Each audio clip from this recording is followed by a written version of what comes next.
Friends, एक बार पुनः से आप सभी का बहुत बहुत स्वागत है आपके अपने YouTube चैनल मस्ती विद कृष्णा पे।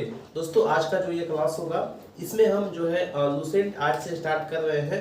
पहला दिन हम लोग जो है हिस्ट्री, यहाँ सबसे पहले हम बताए भी थे आपको इंट्रो वाला वीडियो में। इंट्रो का वीडियो पूरा नहीं बन पाया था, लेकिन देखिए जहाँ तक हमने करवा दिया है संविधान वाला पार्ट तक, हो सकता है कि वहाँ तक हम लोगों ने लगभग किया था। ठीक है, तो उसके बाद फिर एक और हम इंट्रो वाला ला देंगे बाद में। अभी हम हिस्ट्री स्टार्ट कर दे रहे हैं। हिस्ट्री में क्या क्या चीज पढ़ेंगे सारा कुछ हमने उस वीडियो में बता के रखा है। तो उस वीडियो को आप लोग नहीं देखे हैं तो जाकर के देख लीजिएगा। पहला नंबर उसी का दिया हुआ है और इसका अलग से हम प्लेलिस्ट जो है सो क्रिएट कर देंगे ताकि आप लोग को वीडियो को खोजने में दिक्कत नहीं होगा।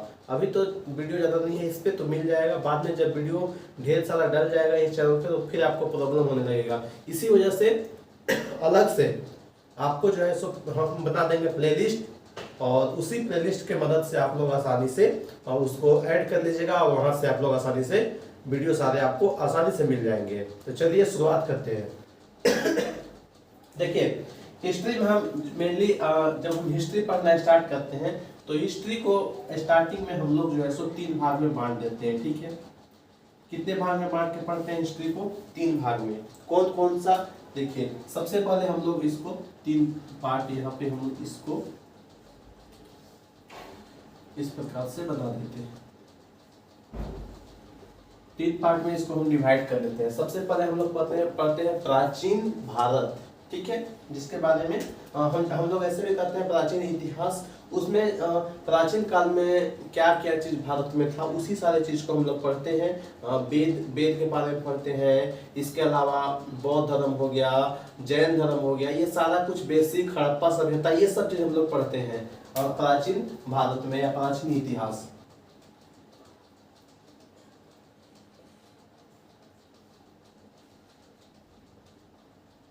प्राचीन इतिहास, इसमें हम लोग क्या पढ़ेंगे? इसमें हम लोग जो है सो प्राचीन भारत से संबंधित जो भी चीजें हैं उसको हम लोग पढ़ेंगे। प्राचीन भारत। इसके बाद में अगला जो आता है प्राचीन भारत के बाद में हम लोग पढ़ते हैं मध्यकालीन भारत। मध्यकालीन भारत हम लोग सेकेंड में, इसको पहला नंबर दे देंगे। सेकेंड में आपका क्या आता है? मध्यकालीन भारत।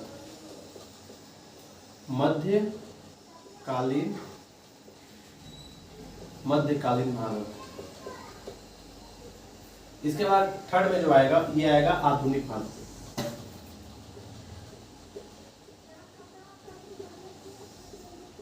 आधुनिक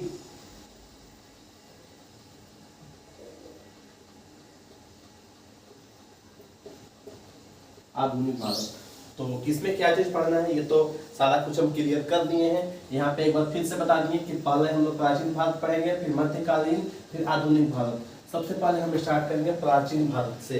तो प्राचीन जो भारत है, प्राचीन भारत को वापस से हम फिर से देखिए इसको हम डिवाइड कर देंगे अलग अलग। इसको हम लोग फिर से 4 पार्ट में डिवाइड करते हैं प्राचीन भारत को।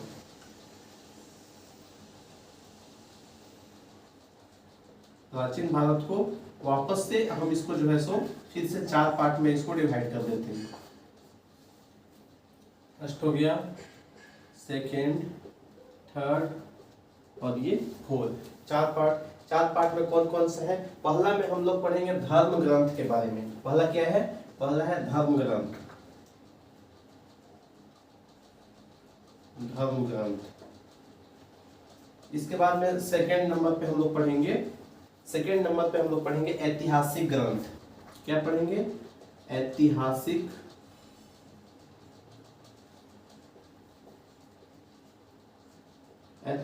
ग्रंथ पढ़ेंगे। इसके बाद में हम लोग जो है थर्ड नंबर में हम लोग पढ़ेंगे विदेशियों का विवरण। कैसे कैसे विदेशी भारत में आए थे, इसकी स्टार्टिंग कैसे कैसे हुआ था, इसका हम लोग पढ़ेंगे विदेशियों का विवरण। ठीक है, विदेशियों का विवरण।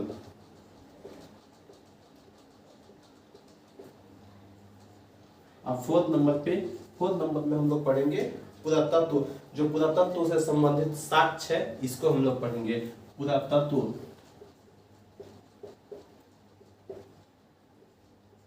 साक्ष्य। हाँ, जैसे देखिए इसमें हड़प्पा सभ्यता है, आप कहेगा कि आपका हड़प्पा सभ्यता संबंधित बहुत सारे प्रश्न आपसे पूछे जाते हैं आपके एग्जाम में। मृतकों का टीला किसे कहा जाता है, ये सब प्रश्न जो है इसको हम लोग पढ़ेंगे यहाँ पे। और कहेगा कि हड़प्पा सभ्यता में कि वहाँ के मतलब जो लोग थे वो किससे परिचित नहीं थे, कौन सा धातु से परिचित नहीं थे, या फिर सबसे पहले किस धातु से उन्होंने उन लोग सबसे पहले उनका जो मतलब कि खोज जो है कौन से धातु का सबसे पहले उन लोग यूज किए, ये सारे चीज हम लोग पढ़ेंगे। पूरा तत्व ये जो साक्ष्य है इसमें हम लोग हड़प्पा सभ्यता से संबंधित महत्वपूर्ण उसमें कौन कौन सा स्थल था, वो अभी किस राज्य में है, ये सारा चीज हम लोग यहाँ पे पढ़ेंगे। ठीक है, तो हम लोग स्टार्ट करते हैं धर्म ग्रंथ से। देखिए धर्म ग्रंथ जो होता है, धर्म ग्रंथ को हम लोग और ये ऐतिहासिक ग्रंथ को दोनों को मैच करके पढ़ेंगे। ठीक है, इसको और इसको मिला करके हम साथ में स्टार्ट कर रहे हैं, और ये वाला चीज हम आज से इसको स्टार्ट कर रहे हैं। ठीक है, दोनों को एक साथ में। धर्म ग्रंथ में हम लोग सबसे पहले अगर हम लोग बात करेंगे धर्म ग्रंथ का, तो सबसे पुराना जो धर्म ग्रंथ है वो कहा जाता है वेद को। किसको कहा जाता है, सबसे पुराना धर्म ग्रंथ किसको कहा जाता है, वेद को कहा जाता है। और हम लोग सभी जानते हैं कि वेद का जो संख्या है वो कितना है, वेद का संख्या टोटल 4 है। कौन कौन सा है, पहला है ऋग्वेद, दूसरा आपका आता है यजुर्वेद, तीसरा आता है आपका सामवेद, और चौथा आता है आपका अथर्ववेद। तो ये 4 वेद हम लोग जो है सो पढ़ेंगे, और ये चारों वेद के बारे में क्या क्या महत्वपूर्ण जानकारी है उसको भी लेंगे, और यहाँ से कौन कौन से प्रश्न आपके एग्जाम में बनते हैं वो सारे पॉइंट को भी इसमें हम लोग लिखवाते हुए चलेंगे। ठीक है, तो देखिए हम स्टार्ट करते हैं यहाँ से वेद। तो वेद का जो संख्या है वो कितना है, वेद का संख्या है 4। कौन कौन सा वेद है, तो अभी हम बताएं आपको। पहला है ऋग्वेद, पहला कौन सा है, पहला आपका है ऋग्वेद।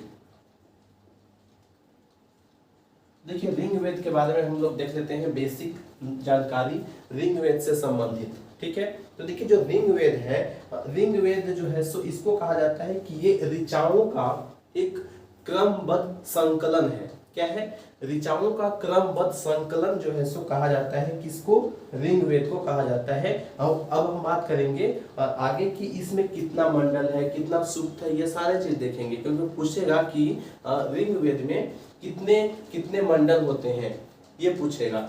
या फिर कहेगा कि ऋग्वेद में कि टोटल कितने ऋचाएं कितने हैं टोटल, या फिर पूछ सकता है कि इसमें सूक्त कितना है, ये सब चीज पूछता है। तो अगर कहेगा कि ऋग्वेद है क्या, तो ऋग्वेद जो है सो ऋचाओं का जो है सो क्रमबद्ध संकलन है। ठीक है, अगर हम बात करते हैं इसमें मंडल का, ठीक है, कि इसमें कितना मंडल है, या सबसे पहले देखते हैं कि ऋग्वेद के जो ज्ञाता होते हैं, ऋग्वेद के ज्ञाता को क्या कहा जाता है, ऋग्वेद के ज्ञाता को कहा जाता है होत्री। क्या कहते हैं, होत्री कहते हैं। तो ये ध्यान में रखिएगा। देखिए इसमें अगर कहेगा आपसे मंडल की बात करेगा कि इसमें कितना मंडल है, कितना सूक्त है, और आपसे कहेगा इसमें कि कितना टोटल इसमें आपका ऋचाएं कितना है, ये भी पूछ सकता है।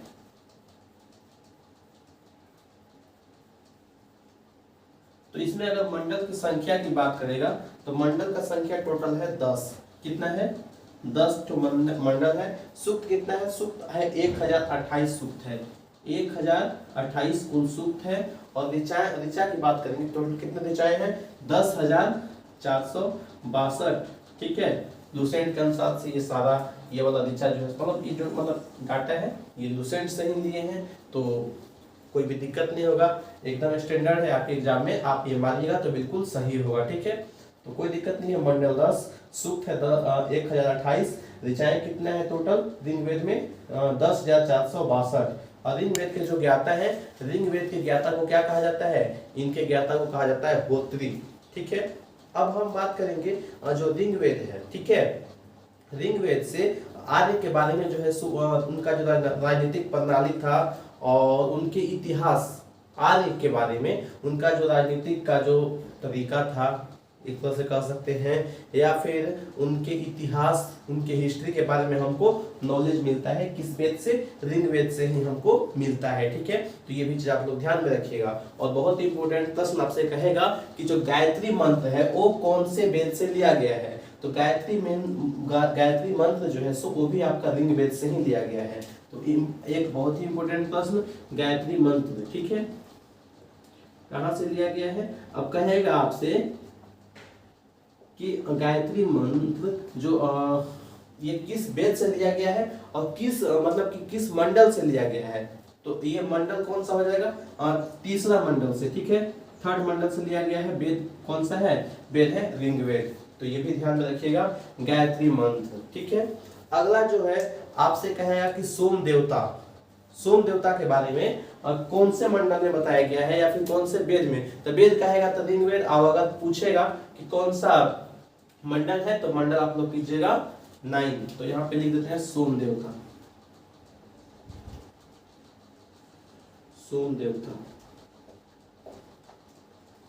कौन सा हो जाएगा?